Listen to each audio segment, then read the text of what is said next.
నమస్కారం మిత్రులారా. నేను మీ అశోక్ కుమార్. చాలా మంది అడుగుతుంటారు, అదృష్టం ఎప్పుడు వస్తుంది అని. ఈరోజు మనం క్లుప్తంగా చర్చించుకుందాం. అదృష్టం అనేది ఆకాశం నుండి ఊడిపడే పెద్ద అద్భుతం కాదు. అది వచ్చే ముందు మన జీవితంలో కొన్ని మార్పులు జరుగుతాయి. అదృష్టం తలుపు తడుతోంది అని చెప్పే ముఖ్యమైన సంకేతాలు ఏంటో ఈరోజు వివరంగా తెలుసుకుందాం. ఈ సంకేతాలను గమనించడం వల్ల మీరు వచ్చే అవకాశాలను పట్టుకోవడానికి సిద్ధంగా ఉండగలరు.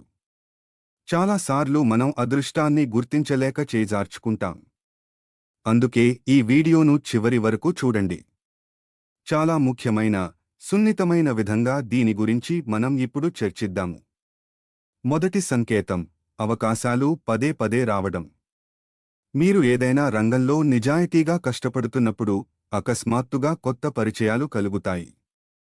మనకి సంతోషాన్ని, బలమును నింపడానికి ప్రకృతి ఇచ్చే గొప్ప కానుక ఇది.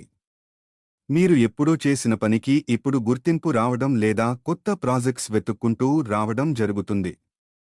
ఉదాహరణకు, మీరు చదివి పక్కన పెట్టిన పాత పుస్తకంలో చాలా కాలం తర్వాత తిరిగి చూసినప్పుడు అందులో కొన్ని కరెన్సీ నోట్లు కనబడటం వంటివి కూడా శుభసూచకమే.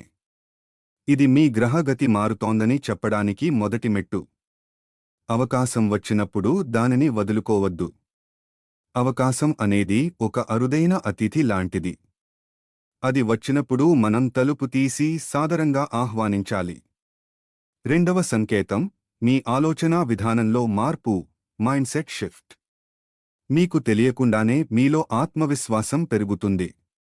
పాత చేదు జ్ఞాపకాలను మరిచిపోతారు. భవిష్యత్తు మీద ఒక పాజిటివ్ హోప్ కలుగుతుంది. నెగటివ్ ఆలోచనల కంటే పరిష్కారాల మీద దృష్టి పెరుగుతుంది. ఎప్పుడైతే మీ మైండ్లో స్పష్టత, క్లారిటీ వస్తుందో అప్పుడే అదృష్టం మీ దరి చేరుతుంది. మనం ఏది ఆలోచిస్తామో అదే మన జీవితంలోకి ఆకర్షించబడుతుంది. ఈ మానసిక మార్పు ఒక పెద్ద విజయాన్ని సూచిస్తుంది. మూడవ సంకేతం: అడ్డంకులు తొలగిపోవడం మరియు ప్రకృతి సంకేతాలు. చాలా కాలంగా పెండింగ్లో ఉన్న పనులు అకస్మాత్తుగా ఎటువంటి అడ్డంకులు లేకుండా పూర్తవుతాయి. మిమ్మల్ని ఇబ్బంది పెట్టే వ్యక్తులు మీ జీవితం నుండి దూరమవ్వడం కూడా ఒక మంచి మార్పుకు సంకేతం. ప్రకృతి కూడా మనకు కొన్ని శుభసూచకాలు ఇస్తుంది. నీరు, వెలుగు లేదా దైవ సంబంధిత కలలు రావడం. మంచి పని మొదలుపెట్టినప్పుడు దానికి కావాల్సిన వనరులు వాటంతటా అవే సమకూరడం అదృష్టానికి చిహ్నం.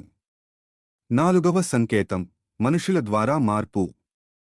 మీ జీవితంలోకి ఒక మంచి గైడ్, గురువు లేదా స్నేహితుడు వంటి వ్యక్తి ప్రవేశిస్తారు.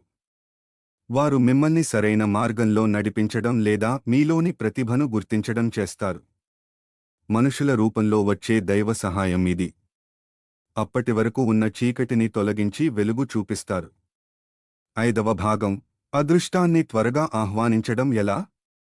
అదృష్టం కోసం కేవలం ఎదురుచూడటం కంటే అది వచ్చేలా మనల్ని మనం సిద్ధం చేసుకోవాలి. ప్రతిరోజూ ఉదయాన్నే కృతజ్ఞత, గ్రాటిట్యూడ్ చెప్పండి. ప్రకృతికి ధన్యవాదాలు తెలపండి. అదృష్టం ఒక రైలు లాంటిది. అది స్టేషన్కి వచ్చినప్పుడు మనం సిద్ధంగా ఉంటేనే దానిని అందుకోగలం. నిరంతరం మీ స్కిల్స్ పెంచుకుంటూ ఉండండి.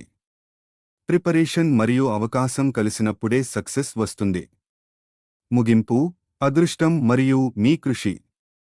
చివరిగా ఒక్క మాట: అదృష్టం అనేది కేవలం గాలివాటం కాదు. మీ కృషి, హార్డ్ వర్క్ 99% అయితే ఆ మిగిలిన 1% మాత్రమే అదృష్టం. మీరు 99% కష్టపడితే ఆ 1% అదృష్టం దానంతటా అదే మీ దగ్గరికి వస్తుంది.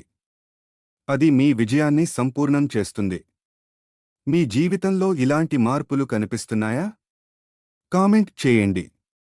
మిత్రులకి, బంధువులకి, శ్రేయోభిలాషులకి షేర్ చేయండి. థాంక్యూ.